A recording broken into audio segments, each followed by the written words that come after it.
రాష్ట్రంలో ప్రభుత్వ రంగ సంస్థల్ని కాపాడుకుంటామని డిప్యూటీ సీఎం భట్టి విక్రమార్క అన్నారు. సింగరేణి కార్మికులకు బోనస్ చెక్కులు పంపిణీ చేసిన ఆయన సింగరేణిని మరింత ముందుకు తీసుకువెళ్లేందుకు ప్రభుత్వం అన్ని విధాలా కృషి చేస్తుందన్నారు. గత ప్రభుత్వంలాగా కాంగ్రెస్ ప్రభుత్వం చేయదలుచుకోలేదన్నారు. కాంగ్రెస్ అధికారంలోకి వచ్చిన సమయంలో ఆర్టీసీ దివాలా తీసిందని, అధికారంలో వచ్చిన తర్వాత కాంగ్రెస్ ప్రభుత్వం ఆర్టీసీని కాపాడుకుందని భట్టి విక్రమార్క చెప్పారు.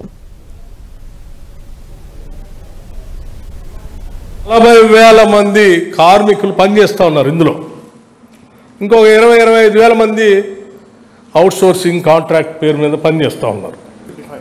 85 అంటే దాదాపు నియరింగ్ అబౌట్ మనం ఇంకా పెంచుకుంటూ పోతే 1,00,000 దాకా కార్మికులు పెరిగే అవకాశం ఉంది. 1,00,000 మంది బతికేటువంటి ఈ సంస్థని మనం బతికిచ్చి భవిష్యత్ తరాలకు అందించకపోతే ఇప్పుడున్న కార్మికుల బిడ్డల పరిస్థితి, వాళ్ళ భవిష్యత్తు ఏంటనేది దార్శనికత కలిగిన ప్రభుత్వం ఆలోచించాల్సిన బాధ్యత మాకు ఉంది. కాబట్టి సింగరేణి ఎండి గారికి, యాజమాన్యానికి చాలా స్పష్టంగా చెప్పాం, మారుతున్న పరిస్థితులకు అనుగుణంగా మనం కూడా ఎక్స్పాండ్ కావాలి.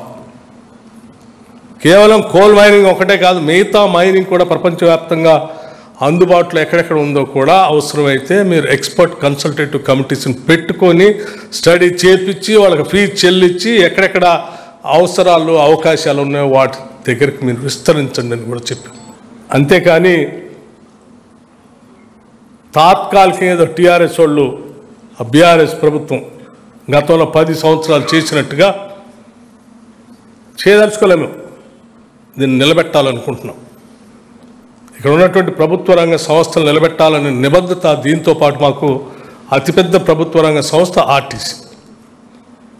మేము వచ్చేవారికి అసలు ఇది ఉంటుందా, మూసేస్తారనే పరిస్థితికి వచ్చారు. అటువంటి పరిస్థితిలో ఈరోజు మహాలక్ష్మి అని మహిళలందరికీ ఉచిత ట్రాన్స్పోర్టేషన్ కల్పించి మేమే